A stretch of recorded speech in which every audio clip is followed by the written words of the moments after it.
आहुरी दुर्बल है बात्या मिक्सम सुदृश लघुचाप परिणत होछि अवपात। तेलंगाना उपर रही सुदृश लघुचाप उत्तर उत्तर पूर्व को गति करुछि। आसंता 12 घंटे यह लघुचाप परिणत हेब प्रभाव में दक्षिण आभ्यंतरीण ओडिशा रे वर्षार संभावना। पश्चिम ओडिशार किछि स्थान रे हल्का मध्यम धरणर वर्षार संभावना अछि। पुरी गंजाम जगतसिंहपुर खोर्धा जिला समेत राजधानी भुवनेश्वर किछि अंचल रे वर्षा लागि रहिछि। राज्य में 24 घंटे 6.5 मिलीमीटर वर्षा रेकर्ड होछि। कोरापुट पटांगी रे सर्वाधिक 106 मिलीमीटर वर्षा रेकर्ड होछि। चलित मासरे राज्य में 7.5 मिलीमीटर वर्षा रेकर्ड करा जायछि, जहाँकि स्वाभाविक ठारू 3% अधिक।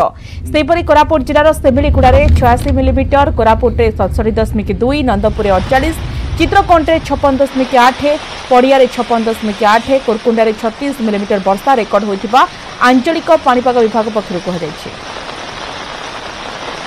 अवपात थिला जहाँ गत समय देखिए आम पाखापाखि 5:30 पर धीरे धीरे उत्तर उत्तर पूर्व दिगरे गति करी आम वर्तमान समय देखा उत्तर पूर्व तेलंगाना पार्श्ववर्ती दक्षिण आभ्यंतरीण ओडिशा और तत्सलग्न जो रोचे आम दक्षिण छत्तीसगढ़ और आंध्र उपकूल पाखापाखि अंचल वर्तमान दुर्बल हो गोटे सुदृश लघुचाप क्षेत्र बा वेलमार्क लो प्रेशर एरिया रे परिणत होइछि एवं जहाँ पूर्वानुमान कराଯାଉଛି आगामी जो रोचे 12 घंटा जाए यार गतिर दिग जो रहिबो उत्तर उत्तर पूर्व दिगरे गति करिबो एवं 12 घंटा मध्य आहुरी दुर्बल हो गोटे लघुचाप क्षेत्र में परिणत होबार संभावना रोचे।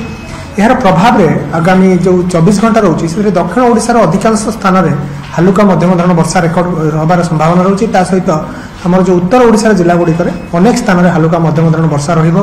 खास करके आम देखिए मालकानगिरी, कोरापुट, नवरंगपुर, नुआपड़ा ये जो जिला गुड़िक रोचे से गोटे दुईटी स्थान में भारी वर्षार संभावना पूर्वानुमान जारी कर दक्षिण ओडिशार उपकूलवर्ती जिले में मॉडरेट रेनफॉल होवार चांसेस रोचे, अर्थात वर्षार परिमाण 40 मिलीमीटर पर्यंत किसी अंचल रहिबो। तेणु चाषजनित प्रभाव सामान्य रहिबो बोली पूर्वानुमान जारी कर जोटा पूर्वर तेणु जो रोचे जो मुख्यतः भाव जदि पवन प्रभाव में यदि पाचिला परिपक्व जो अमलयुक्त फसल तले पड़ जाए तेज वर्षा प्रभाव में साधारणतः भाव में यह प्रभावित होवार संभावना है। तेणु तलुआ अंचल जो गुड़िक रही कि चाष जमी जब पानी जमुची तुरंत नाली साहाय्य जल निष्कासन पदक्षेप ग्रहण करने चाषी भाई मान सूचना जारी कर आगामी 6 घंटा जाए आमर जोटा रोचे कि समुद्र अशांत रही संभावना रोचे।